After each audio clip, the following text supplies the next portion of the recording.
अस्सलाम वालेकुम।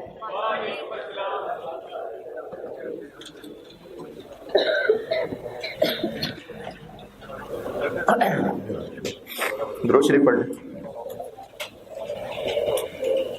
यार, ये बैठ नहीं चेंज करने वाली।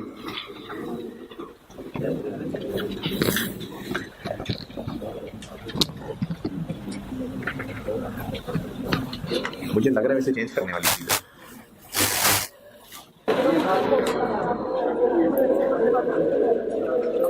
हाँ जी, स्प्रिंग 21 होमवर्क दिया था। मैंने कल जब फिनिश गुड्स की एंट्रीज दिखवाई थी तो मैंने उनमें लॉस वाली एंट्री और एनआरवी वाली एंट्री ये बताया था ना कि इसमें मेरी प्रेफरेंस कि आप एबनॉर्मल माने कि नॉर्मल माने। हाँ, जो गुड्स की खराबी है उसको बाय डिफॉल्ट एबनॉर्मल मैंने कहा था, और एनआरवी के लिए क्या कहा था?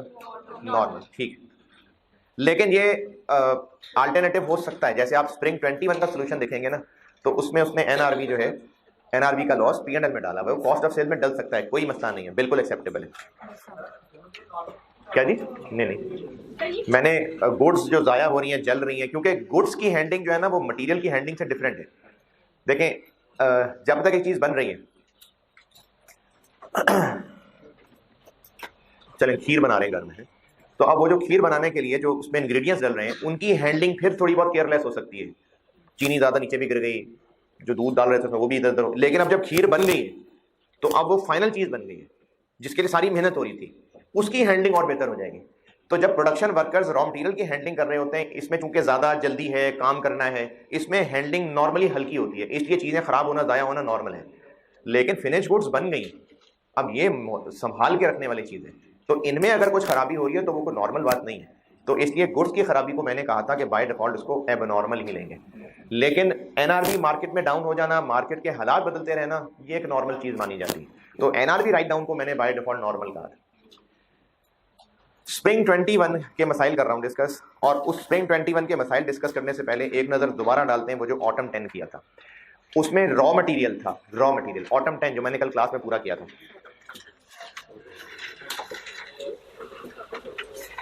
ऑटम 10 जो मैंने उसकी वर्किंग कल रजिस्टर पे आपने नोट की होगी, उस पे आइए।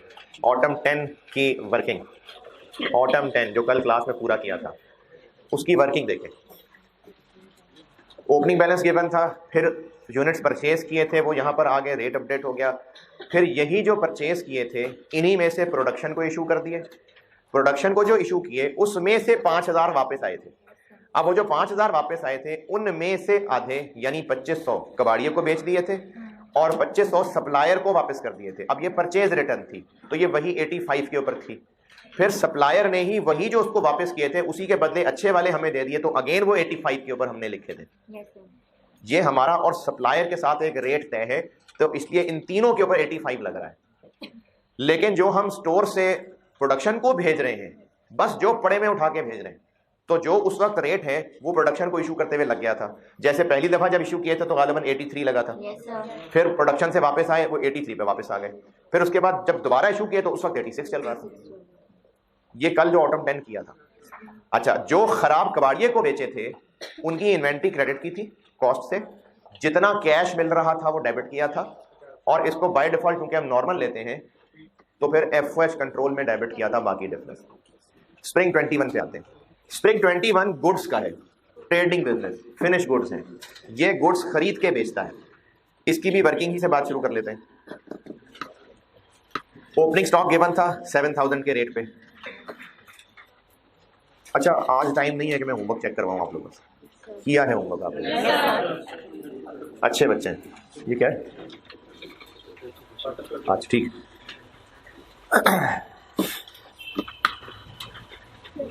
फिर पॉइंट नंबर 2, परचेजेस की थी 7200 पे, इनको इन कर लिया 7200 के ऊपर और रेट अपडेट हो गया।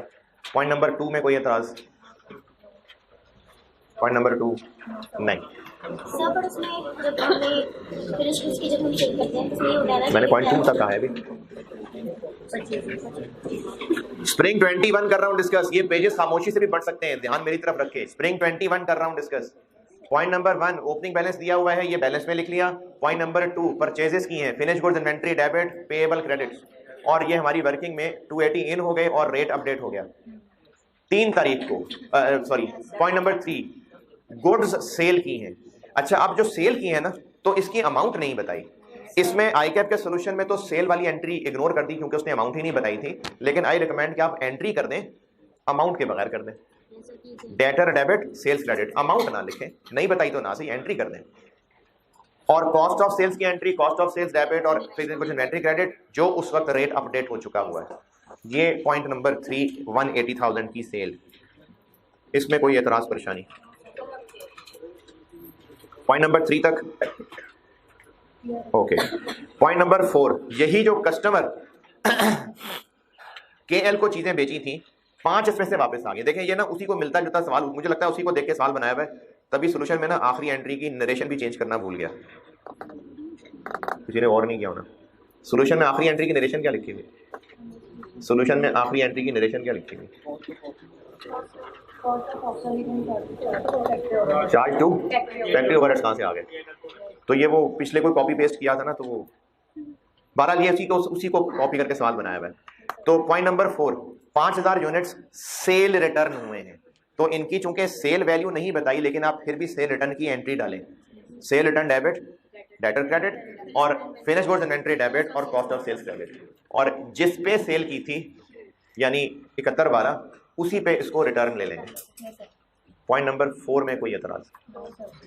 अब इस पॉइंट नंबर 5 को मैं समझाता हूं। पॉइंट नंबर 5 में वो जो 5000 वापस आए हैं, 30% of the defective units returned to SL, हम एसएल हैं, एसएल को जो वापस आए थे उनमें से 30% यानी 1500,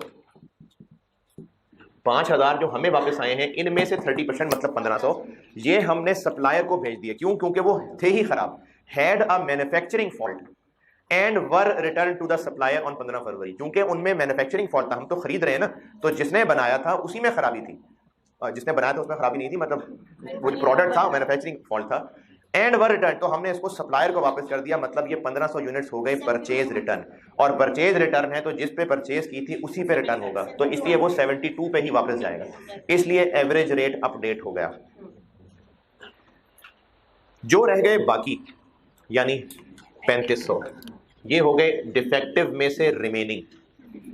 ये जो स्क्रैप के तौर पे बेचते हैं ना, ये हमारी सेल नहीं होती, इसको हम प्रॉपर सेल नहीं लेते, तो ये जो 3500 यूनिट्स हैं इन पे सेल कॉस्ट ऑफ सेल वाली एंट्री नहीं होगी, इस पे वो लॉस वाली एंट्री होगी। तो हमें जितना कैश मिल रहा होगा वो कैश डेबिट, फिनिश गुड से उसकी कॉस्ट जारी होगी जो भी उस वक्त रेट मौजूद है अपडेटेड, और बाकी डिफरेंस P&L में चला जाए। बेच तो ये भी रहे हैं ये, लेकिन प्रॉपर सेल नहीं है, इस पे सेल कॉस्ट ऑफ सेल नहीं आनी है, ये स्क्रैप के तौर पे, ये हमारे लॉस ही को एडजस्ट कर रहा है, तो इसकी एंट्री में सेल कॉस्ट ऑफ सेल नहीं है। ये वो जो मैंने आपको चौथी पांचवी एंट्री बताई थी, ये वो लॉस वाली एंट्री है जी। 1500 तो परचेज रिटर्न की ना, अच्छा एवरेज रेट आ गया, ठीक है ठीक है ठीक, कोई मसला नहीं, 71/12 कर लें। रेट वैसे 2 डेसिमल तक लेना चाहिए, लेकिन अगर आप उसको डेसिमल में ना भी लेके जाएं कि बड़ी फिगर है तो कोई गलत नहीं होगा, सही है जी।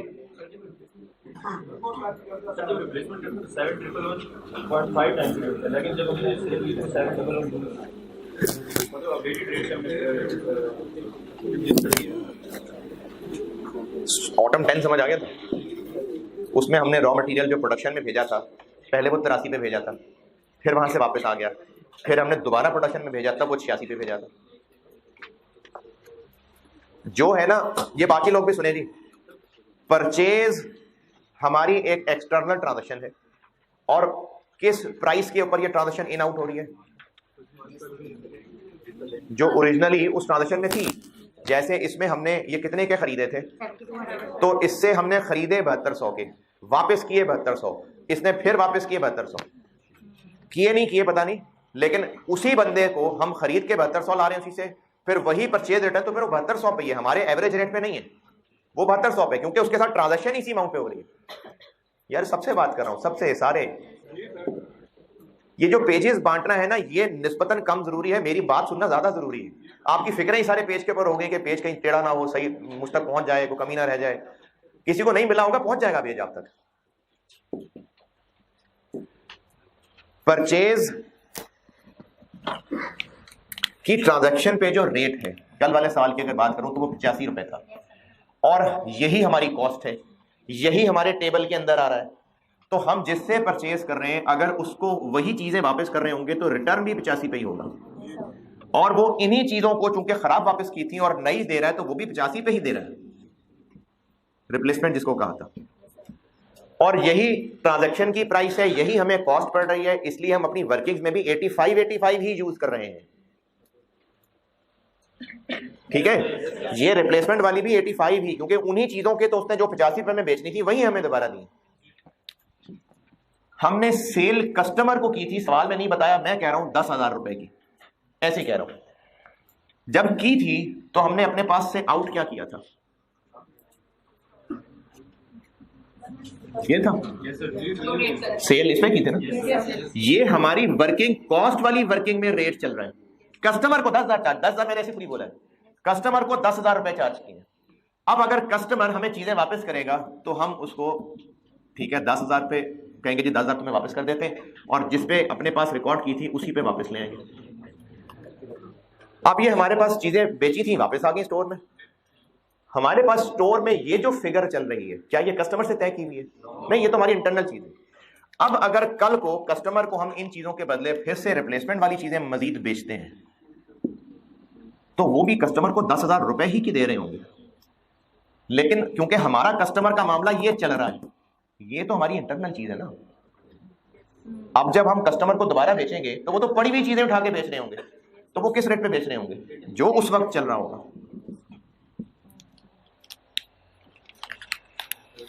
परचेजेस में इतना ज्यादा मसला क्यों था? ये भी क्यों 85 पे? क्योंकि ये ही ट्रांजैक्शन अमाउंट है और यही हमारे रिकॉर्ड्स में चल रही है, कॉस्ट के रिकॉर्ड्स में। यहां पर पार्टी के साथ ये चल रहा है, हमारी वर्किंग्स में हमारी इंटरनल कॉस्ट चल रही है। परचेज के टाइम पे जो पार्टी से ट्रांजैक्शन प्राइस तय हो रही है वही हमारे रिकॉर्ड्स में भी इंटरनली कॉस्ट चल रही है, और हमारी इन फिगर्स ने रेट को एडजस्ट करना होता है। इसलिए हमारे लिए इंपॉर्टेंट है कि कौन सा रेट लेना है। देखिए, सप्लायर के साथ ट्रांजैक्शन है, वो एक एक्सटर्नल पार्टी है, ये अमाउंट हमारी मर्जी है। ये तो हमारी सप्लायर के साथ जो असल में तय हो रही है ये वही है। इतने पे पैसे देके यूनिट खरीदे थे, वापस कर दिए, इतने पैसे वापस लेंगे। उसने कहा नहीं दोबारा यूनिट्स रख लें इतने ही पैसों पे। तो हमारे यही अमाउंट उस सप्लायर से तय हो रही है और हमने कॉस्ट को ही अपने रिकॉर्ड्स में रखना होता है। इसलिए हमारे लिए इंपॉर्टेंट है कि हम इन्हीं फिगर्स को अपने रिकॉर्ड्स में लाएं। लेकिन सेल्स की दफा में कस्टमर के साथ सेल प्राइसेस ज्यादा सेंसिटिव बात है। ये तो हमारे इंटरनल रिकॉर्ड्स की कॉस्ट चल रही है। कस्टमर को जब चीजें देनी हुआ करेंगी तो उसके साथ जो प्राइस तय की है उसको बेचने के लिए ये सेंसिटिव मैटर कस्टमर और हमारा आपस में होगा। ये हमारे इंटरनल रिकॉर्ड्स हैं। चीजें उठा के देंगे, जो रेट चल रहा था उस पर आउट कर दें। हाँ, वापस आना चूंकि पिछली ट्रांजैक्शन का रिवर्सल होता है इसलिए सेम रेट पे हम करते हैं। उसके बाद 10 दिन बाद दोबारा चीजें बेच दी, उठा के देखें उसका क्या रेट चल रहा है, क्योंकि ये हमारे इंटरनल कॉस्ट की वर्किंग है। कस्टमर के साथ ये चल रहा है। परचेजिंग में क्यों नहीं ऐसा? क्योंकि यही सप्लायर के साथ भी रेट्स तय हो रहे हैं और इन्हीं को हमने अपने इंटरनल रिकॉर्ड्स में भी इनकॉर्पोरेट करना है। इतना ही था मेरे पास सौदा बेचने का। तो पॉइंट नंबर 5 में जो कस्टमर से चीजें वापस आई थी, पॉइंट नंबर 4 में, पॉइंट नंबर 6 में हमने उसको फिर दे दी।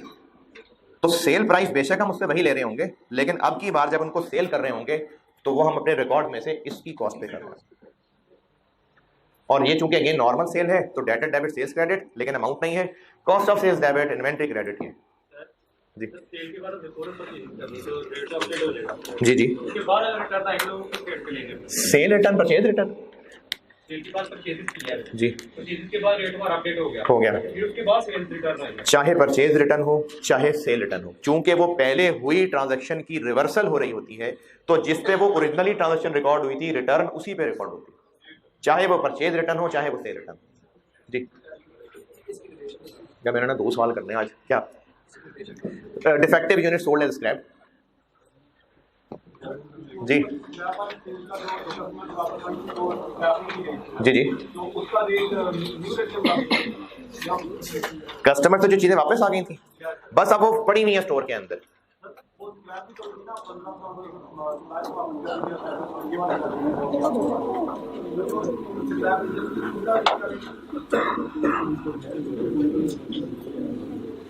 देखें, हम जब उन चीजों को, जब हम वेटेड एवरेज रेट कर रहे हैं ना, सवाल ये पूछा है कि जो खराब चीजें वापस आई थी उनको हमने कस्टमर से जब वापस लिया तो वो स्टोर में हमने इन किया 7112 पे, फिर उसके बाद जब उनको आउट किया बेचने के लिए तो 7111 पे आउट किया।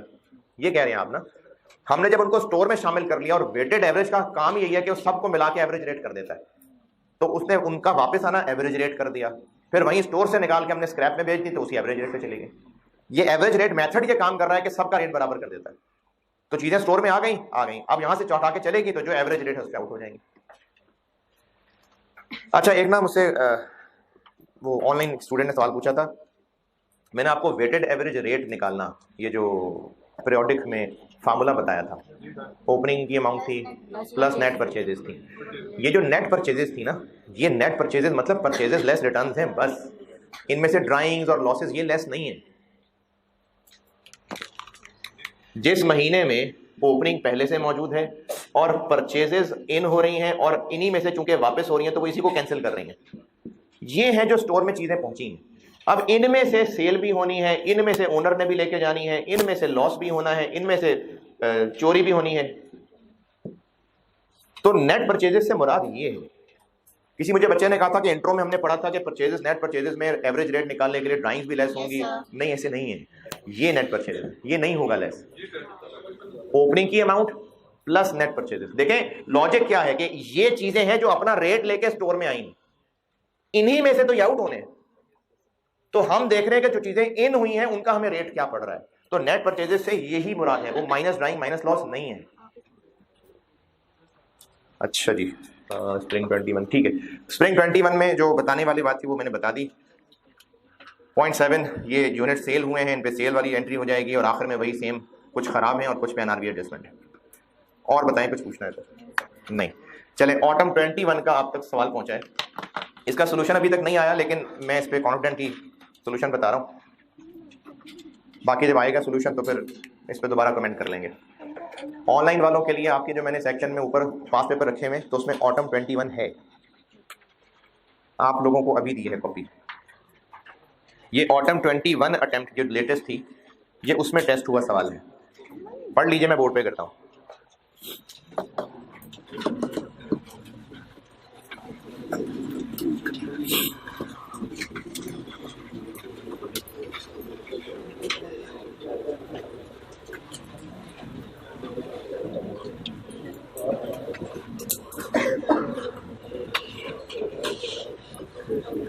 हाँ जी, पेज पहुंच गया सब तक। ऑटम 21 का सवाल बांटा है अभी, ये ऑटम 21 अटेम्प्ट है, इस पे लिखना चाहे तो लिख लें, ये ऑटम 21 अटेम्प्ट है।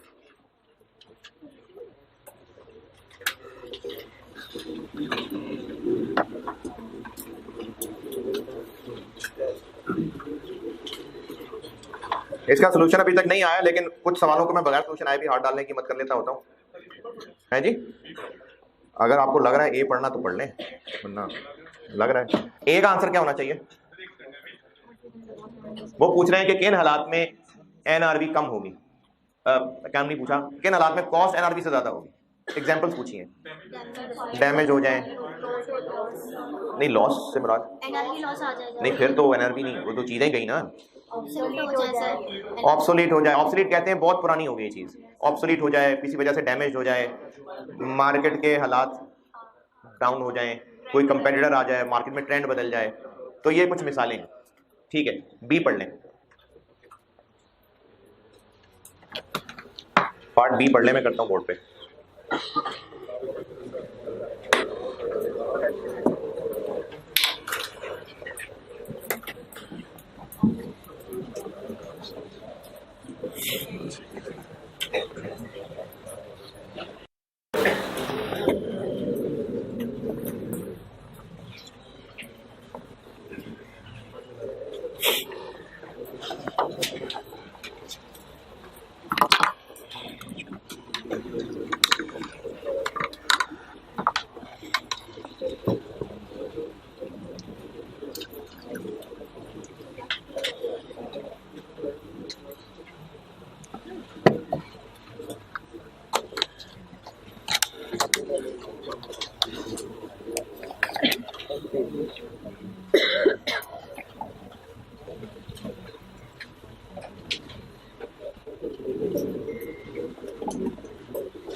हाँ जी,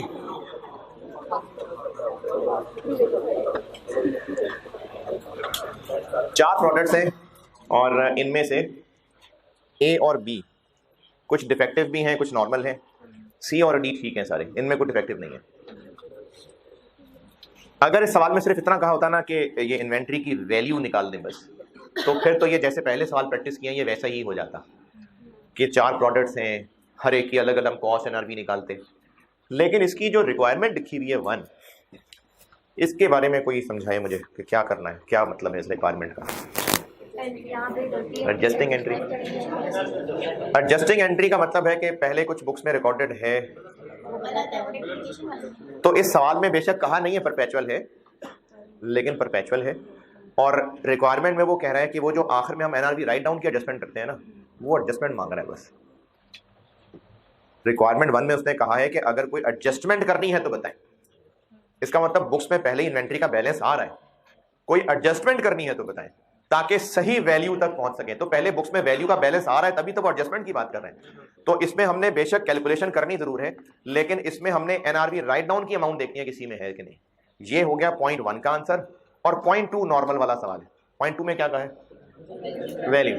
तो पॉइंट 2 को अगर हम पहले टारगेट करें कि चारों प्रोडक्ट्स हैं, इन चारों की कॉस्ट एनआरवी निकाल के देखना है, किसी की कॉस्ट बेहतर है, किसी की एनआरवी कम है, तो उनको फिर हम लोग वैल्यू, यानी जो पहले भी प्रैक्टिस की है ना, वो इस रिक्वायरमेंट 2 का आंसर है।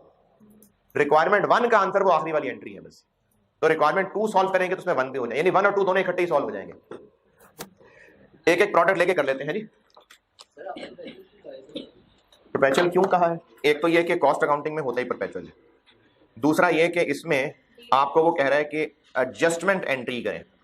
तो मैंने आपको आखिरी वाली जो एनआरवी की एडजस्टमेंट बताई थी वो यही बताई थी ना कि इन्वेंट्री अकाउंट बना हुआ है, उसका सीडी बैलेंस ऑलरेडी कॉस्ट आ रही है, तो अगर हम उसको एनआरवी पे ले जाना चाहते हैं तो एंट्री करनी पड़ेगी। तो वो पॉइंट 1 की रिक्वायरमेंट उसने यही मांगी हुई है, prepare entries to record the adjustments. क्या बात, एंट्री की अमाउंट भी तो है ना, तो उस अमाउंट निकालने के 10 नंबर है।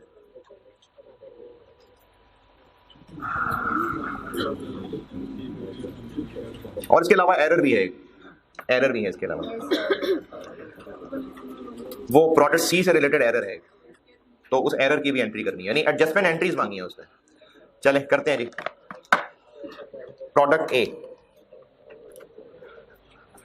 एक एक करके प्रोडक्ट सॉल्व कर रहा हूं ताकि इससे फिर रिक्वायरमेंट के 2 का भी आंसर निकल आए, और एक बार सारी वर्किंग सामने हो चुकी होगी ना तो फिर रिक्वायरमेंट 1 की एंट्रीज भी बना लेंगे।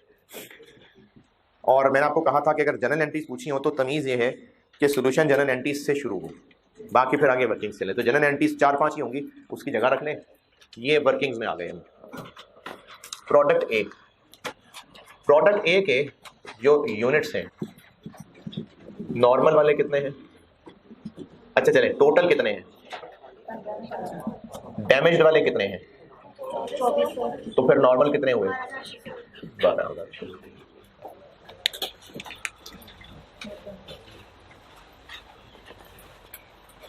चूंकि नॉर्मल और डैमेज्ड आ गए तो फिर हमें दोनों की कॉस्ट और एनआरवी अलग रखनी पड़ेगी।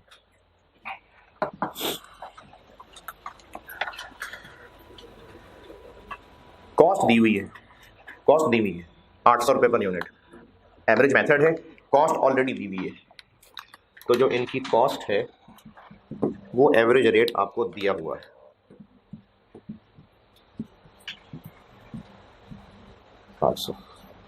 ये गिवन है। एनआरवी पे आते हैं।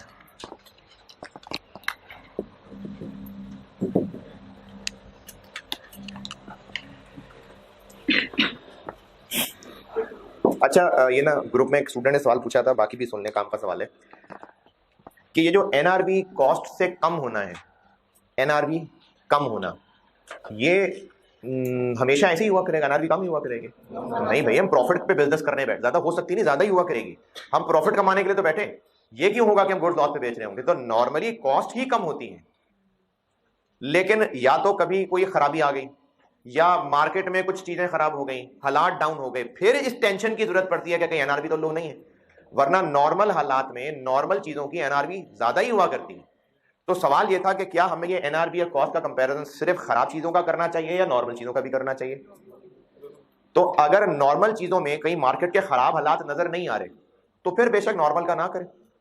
जैसे प्रोडक्ट ए है, इस प्रोडक्ट ए के बारे में कहीं पर कोई ऐसी खराबी है कि कंपेटिटर आ गए हैं और मार्केट में लूट मच गई है और ये सब हो? नहीं है ना। और वैसे हमें देख के ही नजर आ रहा है कि जो ए है वो हम अच्छा खासा महंगा बेचते हैं, ए 1100 1150 रुपए का बेचते हैं। तो नॉर्मल हालात में नॉर्मल चीजों की एनआरवी ज्यादा ही हुआ करती है, लेकिन आप इसको प्रैक्टिस बना लें कि हम नॉर्मल के लिए भी कॉस्ट एनआरवी का कंपैरिजन किया करें। क्योंकि अगर ये चुनने बैठ गए ना कि किन में हमने सिर्फ डिफेक्टिव की एनआरवी चेक करनी है, किन में नॉर्मल की नहीं करनी है, तो फिर चीजें स्किप होनी शुरू हो जाएंगी। तो हमने सब की एनआरवी कॉस्ट करनी है कंपेयर। नॉर्मल वालों की मैं निकालता हूं पहले एनआरवी। नॉर्मल यूनिट्स की बात कर रहे हैं पहले। सेल प्राइस कितनी? अच्छा ये जो सेल प्राइस दी है ना, retail price, sale price, retail price होती है जो एंड कंज्यूमर तक पहुंच रही होती है। इसमें 10% सेल्स टैक्स शामिल है, तो रहने दे शामिल। ये जो सेल्स टैक्स होता है ना, ये तो गवर्नमेंट के नाम पे कलेक्ट किया होता है कस्टमर से, हमारी सेल नहीं होती। ये तो कस्टमर से लेके गवर्नमेंट को पैसे दे देने होते हैं। अच्छा ये सेल्स टैक्स बेचने वाले की बात हो रही है। इससे पहले जो हमने कहीं सवालों में कहीं सेल्स टैक्स वगैरह देखा होगा ना, वो खरीदते हुए की बात हो रही होती थी। वहां पर फिर देखा था कि नॉन रिफंडेबल है तो ऐड करना है, नॉन रिफंडेबल ऐड करना है, रिफंडेबल नहीं करना है। ये खरीदते हुए की बातें थी। ये बेचने की प्राइस दी हुई है। तो बेचने वाला जब कस्टमर से सेल्स टैक्स ले रहा होता है तो वो क्यों ले रहा होता है? वो गवर्नमेंट के कहने पे ले रहा होता है, गवर्नमेंट को जमा कराना। तो सेल वाला, सेल करने वाला सेल्स टैक्स को अपनी सेल नहीं मान रहा होता, ये तो गवर्नमेंट के कहने पे सेल्स टैक्स ले रहा होता है ना। जो पहले बात हुई थी वो तो खरीदते हुए हमारी ट्रांजैक्शन होती थी। ये बेचने वाले की बात हो रही है कि हम जब बेचेंगे तो इसमें 10% सेल्स टैक्स शामिल है। तो जो 1144 दिया हुआ है इसमें सेल्स टैक्स 10% इंक्लूडेड है, तो ये 110 है। कितनी? और कॉस्ट टू सेल है कोई? अच्छा आप देखें यहाँ पर दोबारा वर्ड मैंने पहले भी एक दफा बताया था, ये वेरिएबल का वर्ड उन्होंने ये बताने के लिए लिखा है कि ये वाकई वही वाली कॉस्ट टू सेल है कि जो बेचेंगे तो होगी, नहीं बेचेंगे तो नहीं होगी। ये मैंने एक सवाल स्प्रिंग 10 करवाते हुए बात समझाई थी, तो इसीलिए उन्होंने वेरिएबल लिख के ये कहा है। ना भी लिखते तो कॉस्ट टू सेल वही है जो बेचेंगे तो होगी, फिर वो नहीं लेते। अगर कॉस्ट टू सेल में फिक्स दी होती तो वो नहीं यूज करते। कितनी है? 960। ये नॉर्मल यूनिट्स की एनआरवी हो गई। और हाँ हमें पता चल रहा है कि ये कॉस्ट ही ठीक है। ये हो गए नॉर्मल।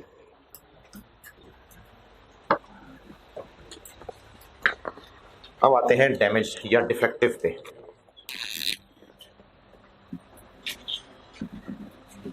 डिफेक्टिव यूनिट्स को बेचने के लिए हमारे पास दो रास्ते हैं। हाँ जी, कैसे?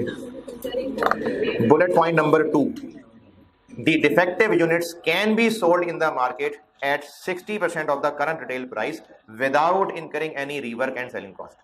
यानी हम बगैर किसी सेलिंग कॉस्ट खर्च किए, बगैर किसी रिपेयर करवाए, इसको अभी के अभी अगर हम बेचना चाहें इसी खराब हालत में, तो कितने का बेच सकते हैं? करंट रिटेल प्राइस का 60%। ये बुलेट पॉइंट 2 की अंग्रेजी पढ़ के ये बात ना समझ आई हो किसी को, तो मैं एक एक वर्ड की ट्रांसलेशन कर देता हूँ। हाँ जी, 1040 का 60%। सेकेंड बुलेट पॉइंट पढ़ के पता चल रहा है जी। तो डिफेक्टिव यूनिट्स की एनआरवी निकालते हुए अगर एक से ज्यादा हल हो तो हमने किसको एनआरवी लेना होता है? हायर को। तो हम पहले दोनों निकाल के देख तो लें। एक कह लेते हैं विदाउट रिपेयर, हाँ जी, सेल प्राइस 1040 का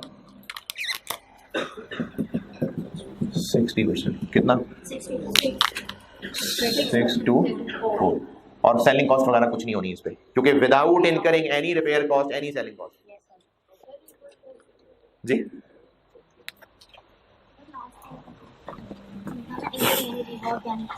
कहां पर? हाँ, विदाउट इनकरिंग।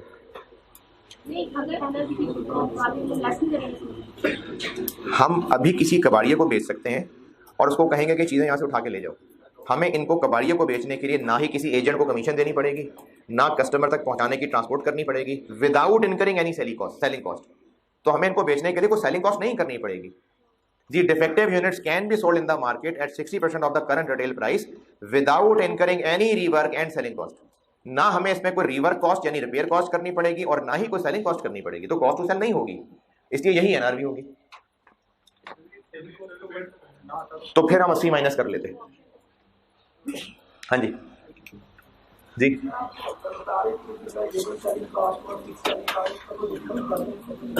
स्प्रिंग 10 में मैंने बड़ी डिटेल से समझाया था यार। जब स्प्रिंग 10 रजिस्टर में नोट किया होगा ना, वो जहां, अच्छा, जो मैं बातें आपको समझा रहा होता हूँ वो अपने पास टिप्स में लिखा करें। ये जो बातें अगर यहाँ समझ आ गई होती हैं तो दोबारा पढ़ते हुए भी कैसे आएंगे।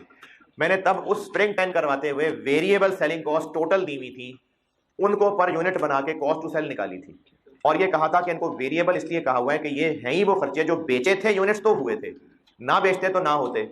लेकिन अगर फिक्स्ड सेलिंग एक्सपेंसेस दिए होते तो उनको हम पर यूनिट ना बनाते, क्योंकि वो तो उस डिपार्टमेंट के लोगों की परमानेंट तनख्वाहें जानी थी, सेल करें तो भी जाएंगे, नहीं करें तो भी जाएंगे। ये मैंने तो फिक्स्ड और वेरिएबल का फर्क बताया। हमें एनआरवी निकालते हुए सेल प्राइस में से कौन से खर्चे माइनस करने हैं? एक्सपेक्टेड। और कॉन्सेप्ट क्या है कि इतने का बेचने के लिए ये खर्च करेंगे तो ये बिकेगा, वो खर्चे इसमें से माइनस होने हैं, और नहीं बेचेंगे तो वो खर्चे भी नहीं होंगे। तो ये पहचानने के लिए सिर्फ वर्ड वेरिएबल साथ लगा दिया उसने। और अगर हम रिपेयर करा के बेचे तो कितने का बेचेंगे?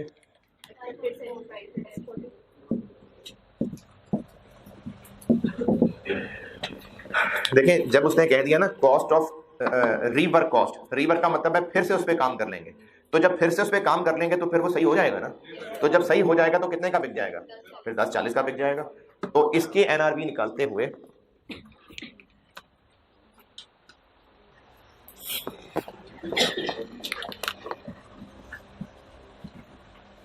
दस 40 80, क्योंकि नॉर्मल तो बनेगा तो बिकेगा भी, लेकिन रीवर्क भी आएगी। कितनी? 700। इसको हम एनआरवी लेंगे।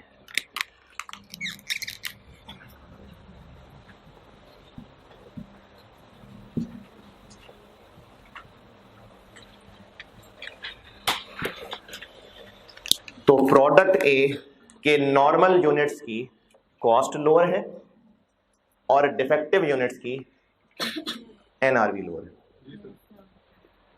अब यहीं से रिक्वायरमेंट 2 का आंसर कैसे बनेगा? 12600 इंटू 800, 2400 इंटू 700। ये हो गया रिक्वायरमेंट 2 का आंसर, यानी बना लेंगे, अभी तो मैं वर्किंग फैला रहा हूँ ना। रिक्वायरमेंट 2 का आंसर इससे बनेगा। रिक्वायरमेंट 1 की एंट्री कैसे बनेगी? एनआरबी राइट डाउन किस पे करना है? इन 2400 यूनिट्स की 100 रुपए की एंट्री।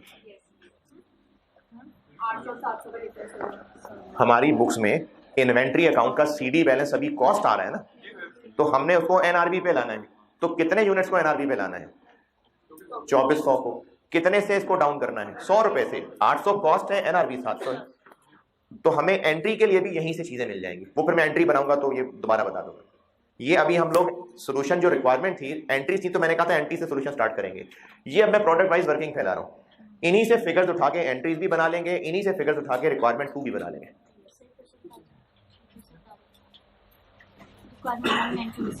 अच्छा चलें, ये जितना इस वक्त सामने किया ये समझ आ गया, बस वो एंट्री बनाऊंगा तो फिर समझा दूंगा। प्रोडक्ट ए, कोई मुश्किल परेशानी? इसको लिख लें, फिर मैं प्रोडक्ट बी बनाता हूँ।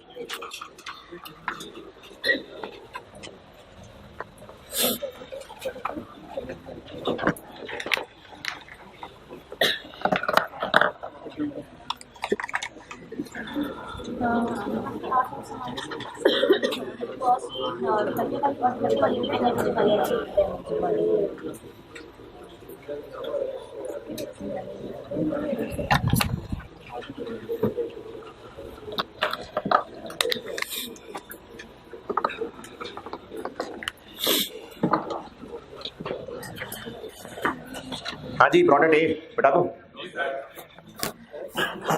जी।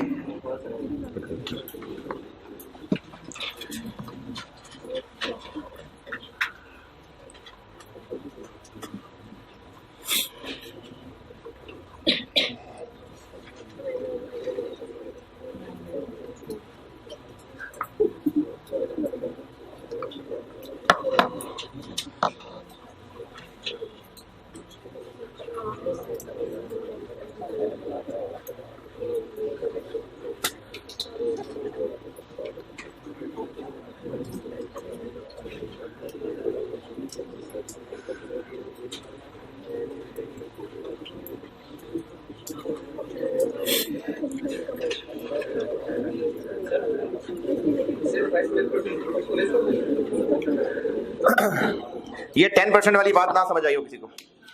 देखें, हम सेलर हैं, हम जब कोई चीज बेच रहे हैं ना और कस्टमर से टैक्स ले रहे हैं, तुम कस्टमर से टैक्स क्यों ले रहे हैं? गवर्नमेंट को देना है। तो वो जो कस्टमर से गवर्नमेंट को देने वाले पैसे हैं, क्या वो हमारी सेल है? नहीं। तो इसमें 10 इंक्लूडेड है। यानी हमने अगर कस्टमर को चीज 1040 की बेचनी थी तो गवर्नमेंट ने कहा होगा 10% हमारे नाम पे भी ले लो भाई इससे। तो इस तरह से हमने कस्टमर को 1144 की अमाउंट चार्ज की होगी। जितने पैसे हम गवर्नमेंट कस्टमर से लेने लगे थे उसमें गवर्नमेंट ने कहा 10% मेरे भी नाम पे ऐड कर लो। तो ये जो अमाउंट है ये इसमें 10% एडेड है, तो फिर ये 110 है। हाँ भाई,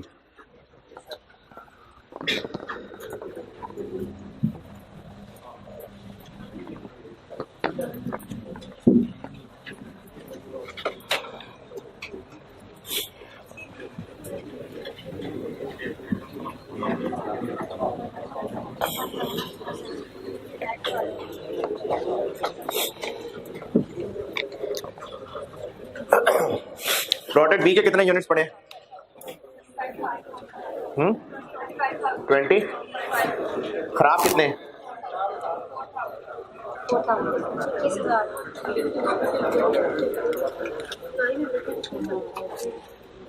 कॉस्ट कितनी है इनकी? 700।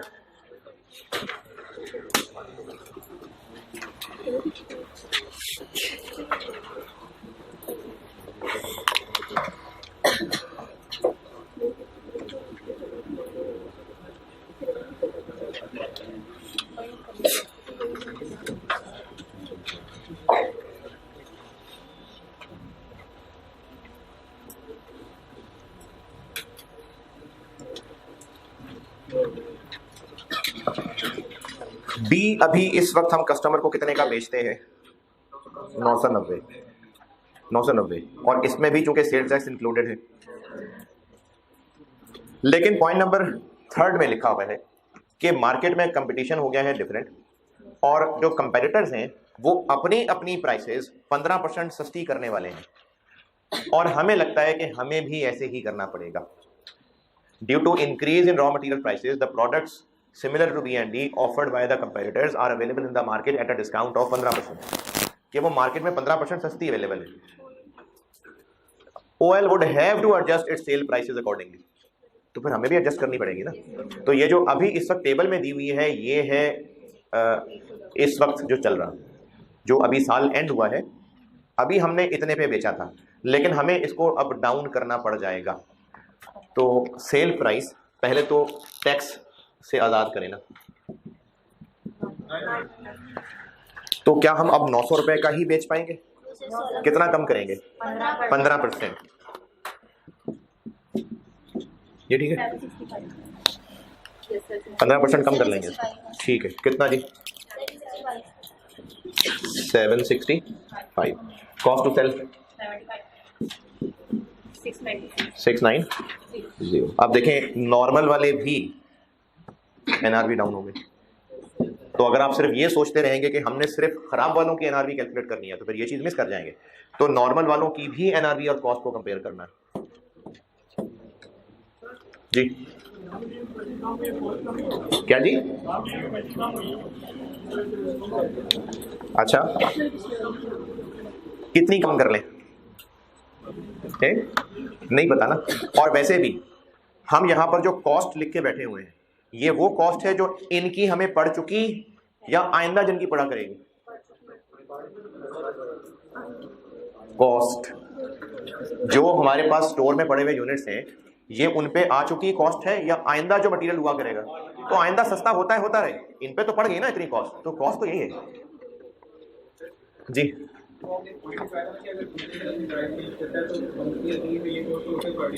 लेकिन लिखा है ना कि इसको करने पड़ेगा, लिखा तो है सवाल में यार, लिखा हुआ है ना OL would have to adjust its sale price accordingly, लिखा तो हुआ है। अगर फुल स्टॉप लग के यहाँ बात खत्म हो जाती तो हम ठीक है वही वाली यूज कर लेते, लेकिन जब वो कह रहा है कि एडजस्ट करनी है तो फिर करनी है।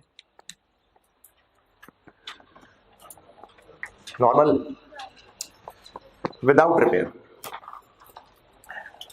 अच्छा, ये जो विदाउट रिपेयर है, इसके बारे में कहा हुआ है कि 60% of the current retail price, 60% of the current retail price. 60% किसका रखूं? 765 का या 900 का?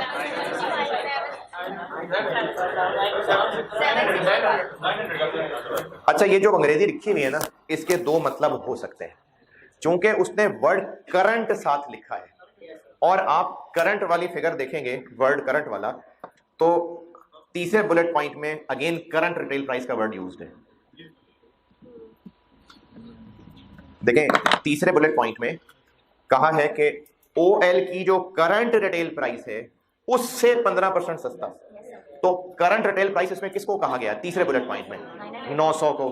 तो फिर सेकंड बुलेट पॉइंट में करंट रिटेल प्राइस किसको कहा गया होगा? 900 को।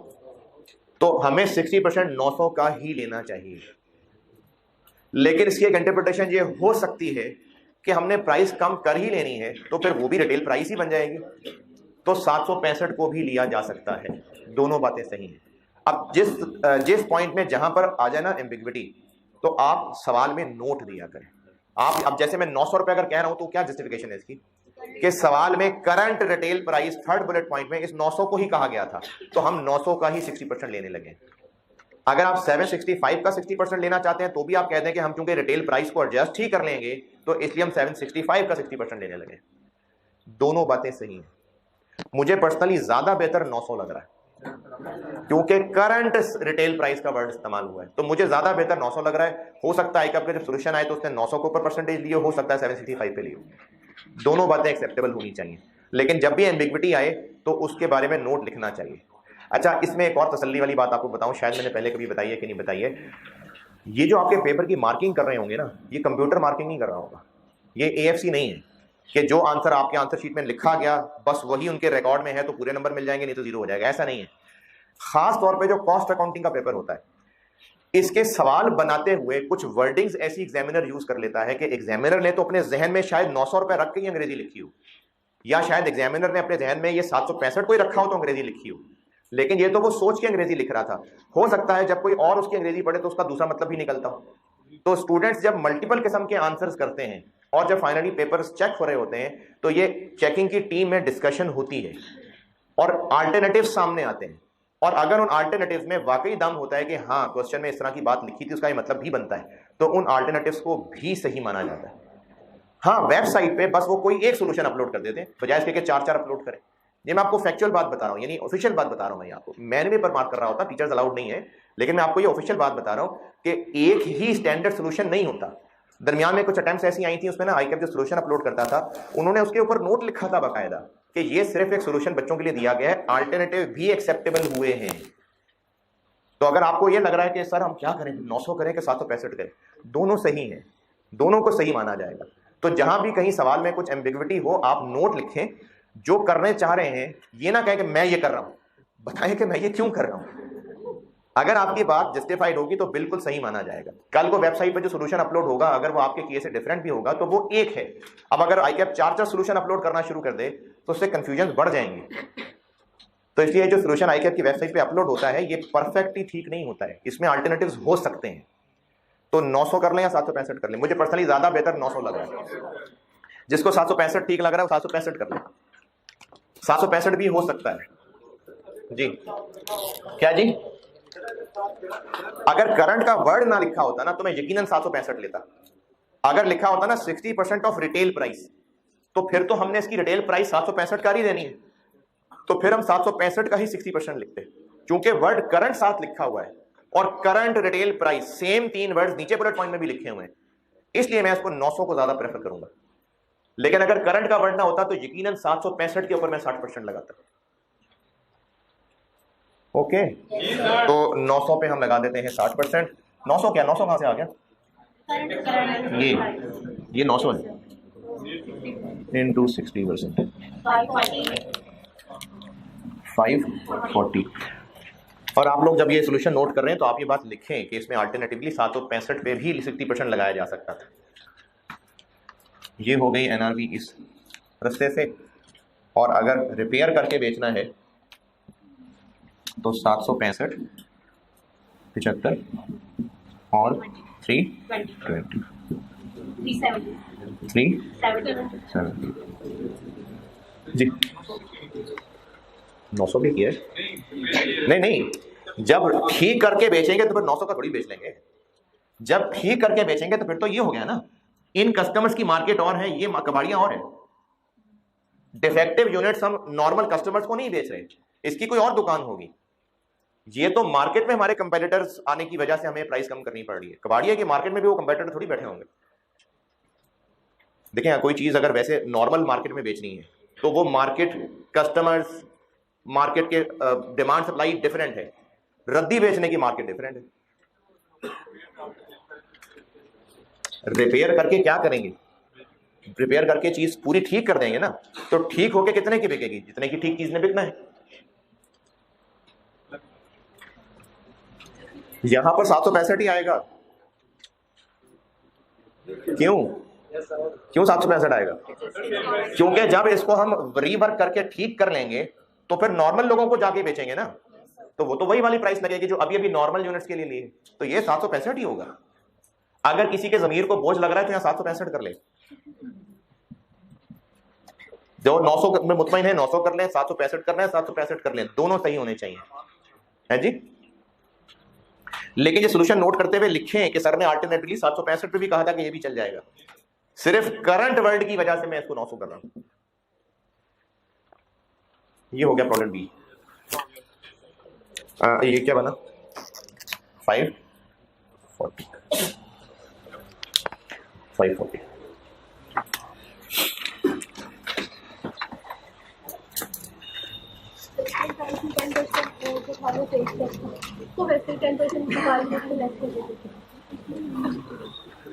ये क्यों किया? ये पूछ रहे हैं। ये किया 990 में से 10% निकाल देते हैं। ये सही नहीं है ना, परसेंटेजेस बताई थी ये 100 नहीं है 990, ये 110 है। 990 100 नहीं है, ये 110 है। 990 में 10% ऐड हो चुकने के बाद 990 है। इसको प्लस करके वैसे क्या क्या क्या किसी ने नहीं लिख सकती। क्या जैसे आप बताएं क्या किसी और तरीके से? जैसे 10 पे 10% ऐड कर दिए, इसमें मजीद ऐड कर दूं 10%? नहीं 10% ऐड इसको माइनस कर दिए। बताएं क्या करूं? माइनस अभी इसी का 10%। 10% किसका? बस नहीं वो अलग से लगाएगा प्लस ये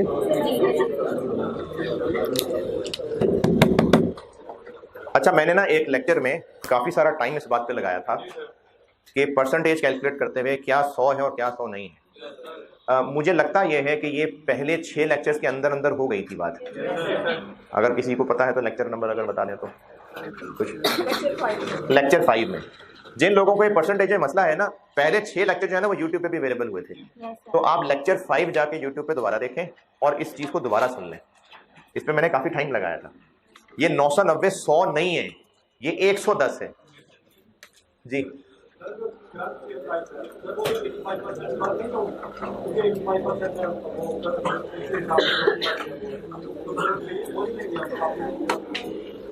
बुलेट पॉइंट 3 देखो, बुलेट पॉइंट 3 के अंदर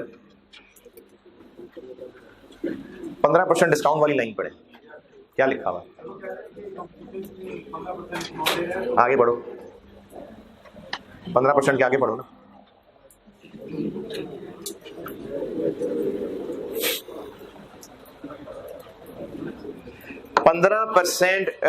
eight a discount of 15% off ओएल्स करंट रिटेल प्राइस। तो ये 15% हमने किसका लिया है? 900 का। तो हमने फिर करंट रिटेल प्राइस किसको कहा? 900 को कहा या 765 को कहा? 900 को कहा ना। बुलेट पॉइंट 2 में क्या लिखा हुआ है? 60% ऑफ करंट रिटेल प्राइस। तो हमने करंट रिटेल प्राइस 900 रुपए को कहा हुआ है, इसलिए 900 लिया है। परसेंटेजेस वाली बात मैंने लेक्चर 5 में बताई थी, जिनको परेशानी है वो लेक्चर 5 सुन लीजिएगा। Product be done.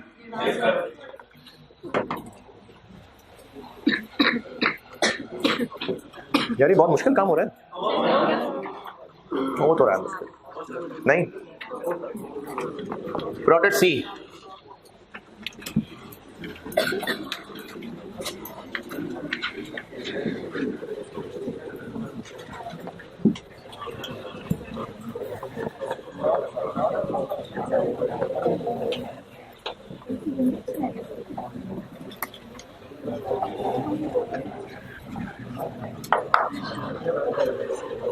Product C units कितने हैं?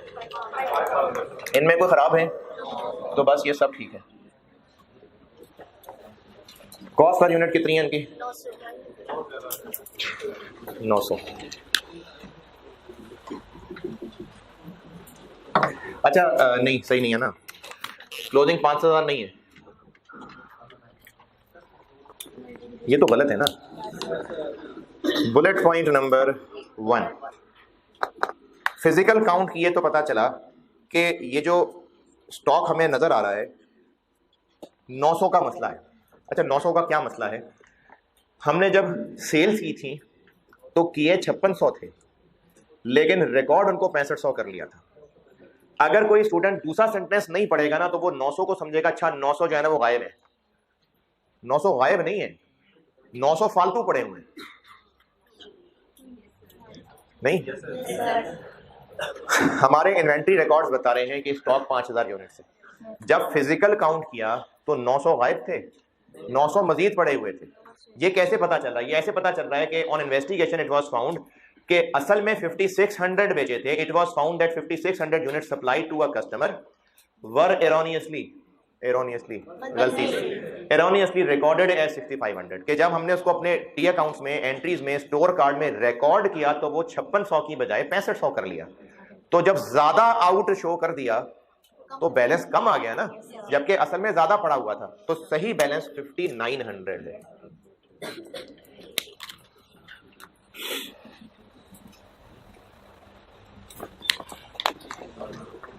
है जी, माइनस कर दूँ?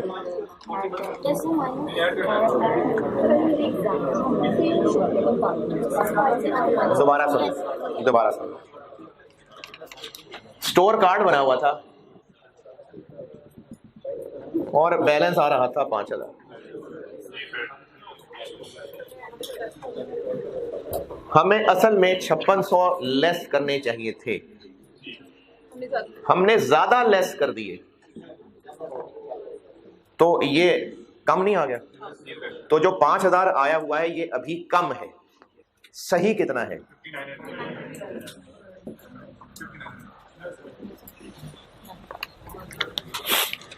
कॉस्ट 900 और एनआरवी निकाल लेते हैं। बुलेट पॉइंट 3, बुलेट पॉइंट 3 ये सी के लिए नहीं है, तो पीछे सिर्फ वही जो अभी नॉर्मल यूनिट्स हैं उन्हीं की प्राइस, तो सेल प्राइस जो दी हुई है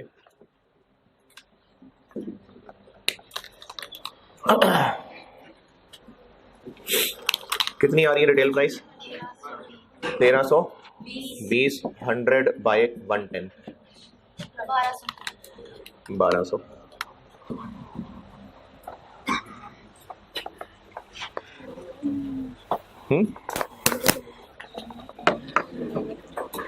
कॉस्ट टू सेल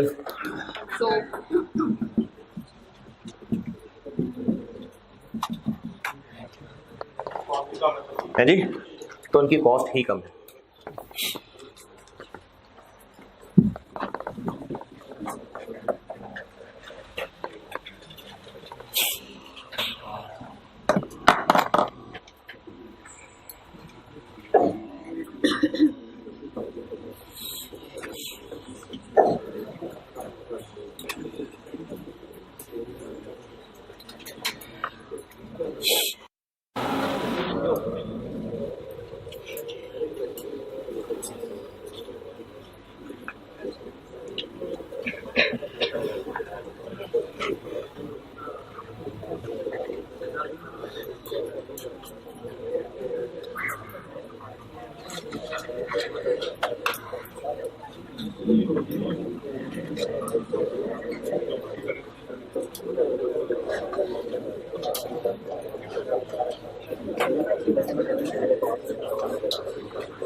हाँ जी, product C done.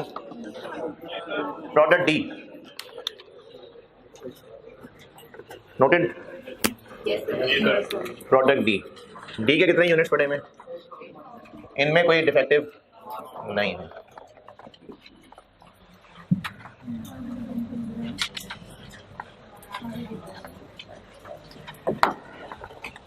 Product D के स्टॉक में शामिल हैं कितने बोले? 8000 और कॉस्ट इनकी 1275 और इनकी रिटेल प्राइस 919। और इसमें भी वही बी वाला मसला है कि कंपैरेटर्स के प्राइसेस चेंज करने की वजह से हमें इसको 20% सस्ता करना पड़ जाएगा इनटू 0.8। कितना बन गया? 1440। कॉस्ट टू सेल 110, 1300, फिर भी कॉस्ट ही लोअर।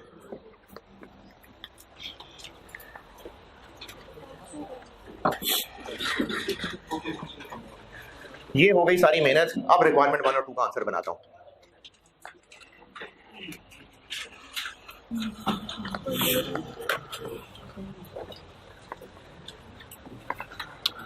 जी जी,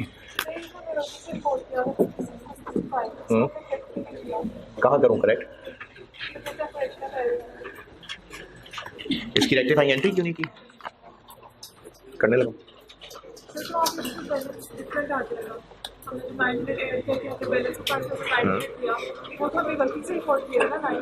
नहीं नहीं नहीं, अच्छा 900 वाली बात दोबारा सुन ले, अभी भी शायद सही समझा नहीं सका मैं ऐसे खुद से फिगर्स बना के ना। ओपनिंग बैलेंस था 6000, परचेज किया बताता हूं अभी, सेल किया 5600, हाँ ये आ गया क्लोजिंग 6000, 6500, 5000।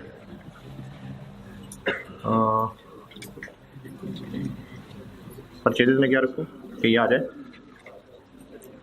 दिस प्लस दिस क्या करूँ कि माइनस ये हो जाए 55।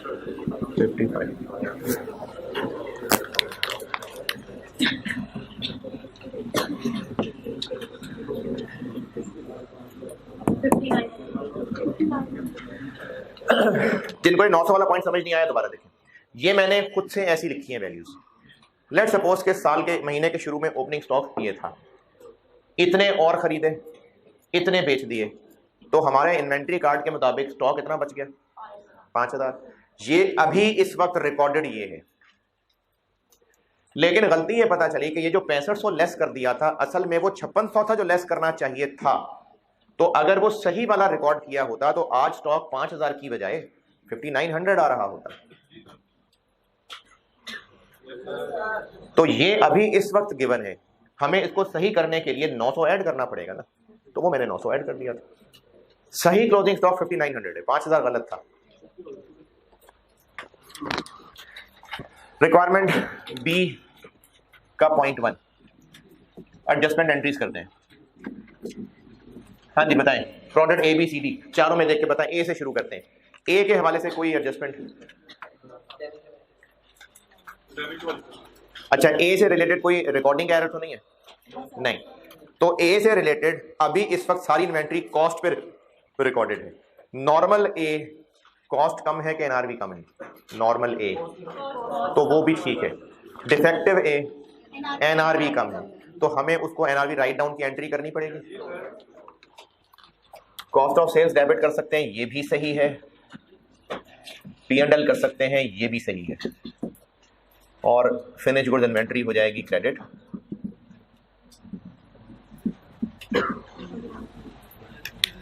प्रोडक्ट अलग है तो इन्वेंट्री अलग अलग रखी होगी ना, तो एक ही इन्वेंट्री क्रेडिट हो जाएगी। किस अमाउंट से? कितने हैं डिफेक्टिव यूनिट्स और कितना राइट डाउन करना है? प्रोडक्ट ए की कॉस्ट 800 है शायद, एनआरवी 700 है, तो हमने 100 राइट डाउन करना है, तो ये उस 100 की एंट्री बन जाएगी।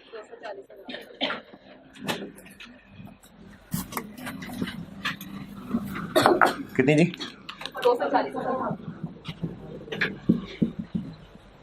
ये प्रोडक्ट ए की NRV write down. Product B में कुछ है करने वाला, उसमें भी यही वाला काम है। कॉस्ट ऑफ सेल्स कर लें वो भी ठीक है, P&L कर लें वो भी ठीक है। इसमें क्या करना है? डिफेक्टिव यूनिट्स कितने हैं? 4000। इसमें नॉर्मल की भी कम है, तो नॉर्मल यूनिट्स कितने हैं? उनमें कितना कम करना है? 10 रुपए। डिफेक्टिव यूनिट्स कितने हैं? 4000, उनमें कितना कम करना है?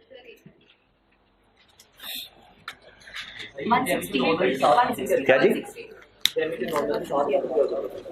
क्या खर्च है? कितनी? एनआरवी राइट डाउन कर रहा हूँ ना, वो डिफेक्टिव उठा के खबाड़िया को तो नहीं फेंक रही, तो एनआरवी एडजस्टमेंट कर रहा हूँ, वैल्यूएशन कर रहे हैं जी। 160। प्रोडक्ट बी के यूनिट्स की कॉस्ट जो नॉर्मल वाले थे उनकी भी एनआरवी कॉस्ट से कम थी, वो 10 रुपए कम थी, उन पे 10 रुपए का राइट डाउन। और जो डिफेक्टिव वाले हैं उनकी एनआरवी कॉस्ट से 160 रुपए कम है, तो उस पे 160 रुपए का राइट डाउन। कितना हो गया? 850।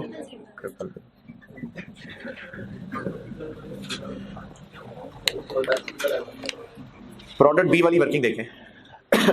नॉर्मल यूनिट्स कितने हैं? 21,000। नॉर्मल यूनिट्स की कॉस्ट कितनी है? 700, 700, 690।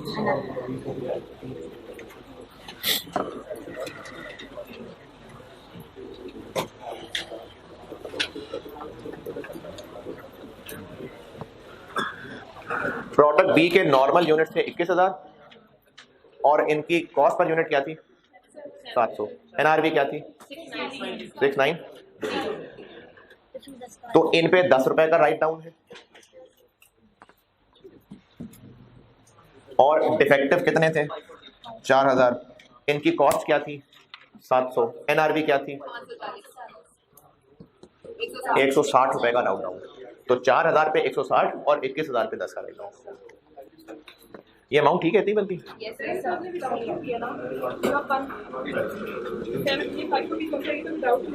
हाँ, हायर लेना है ना। अगर हमारे पास एक से ज्यादा रास्ते हैं बेचने के तो हम उनमें से जो हाईएस्ट एनआरवी होती है वो लेते हैं। प्रोडक्ट बी, प्रोडक्ट सी और डी में एनआरवी की तो एडजस्टमेंट नहीं है, लेकिन वो एक एरर ठीक करना है। एरर क्या हुआ था कि हमने 900 यूनिट्स ज्यादा बेचना रिकॉर्ड कर लिए थे, तो cost of sales debit inventory credit ज्यादा से कर ली थी। रिवर्स कर देते हैं, फिनिश गुड्स इन्वेंट्री वापस डेबिट कर देते हैं और कॉस्ट ऑफ सेल्स क्रेडिट कर देते हैं। 900 यूनिट्स और कितने का है एक? 900 का। 900 8,10,000। और प्रोडक्ट डी की कोई एडजस्टमेंट है? नहीं। ये हो गई जी entries.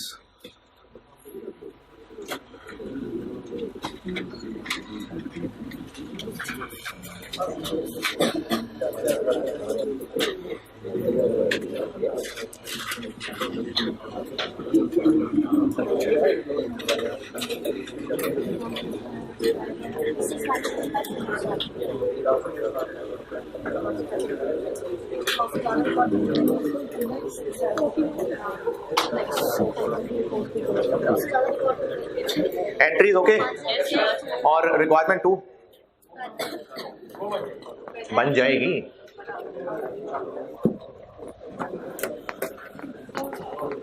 Requirement 2 value of inventory सही।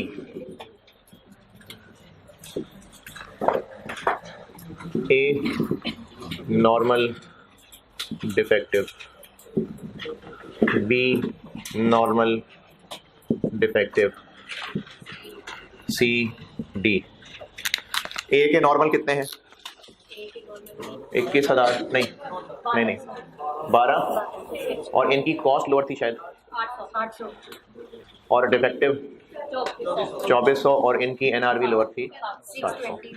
700 बी के नॉर्मल 21,000 और इनकी एनआरवी लोअर थी 690।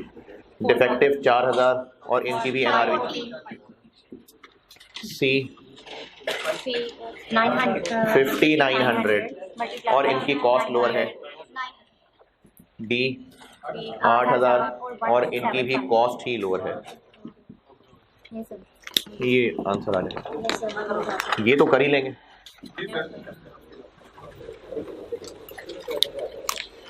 ये हो गए जी कितने नंबर? 10 और 3 13 मेरे हो गए। अच्छा, अब आपने करना ये है कि एक सवाल है ऑटम 12 उस पर आइए और उसका ना मैंने आपको सोल्यूशन दिया। वैसे तो आईकैप का ठीक है, मैंने ऐसी तरह वर्किंग दिल कर रहा था देने का, क्योंकि जो उसकी पार्ट ए चीज़ है वो थोड़े डिफरेंट तरीके से मैंने सॉल्व किया, इसके सोल्यूशन दिया है। ऑटम 12 पे आइए। ऑटम 12 पास पेपर्स में ऑटम 12 क्वेश्चन नंबर 4 पे आए। ऑटम 12 क्वेश्चन 4 पे आइए।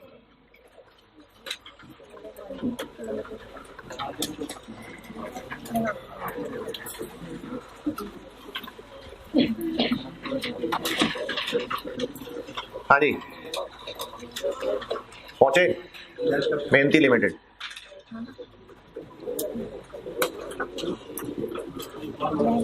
इस सवाल की ना रिक्वायरमेंट ए, ये मैं कल करूंगा। कल इंशाल्लाह ये आधा को लेक्चर करके तो ये खत्म कर दूंगा, फिर ओवरहेड शुरू कराऊंगा।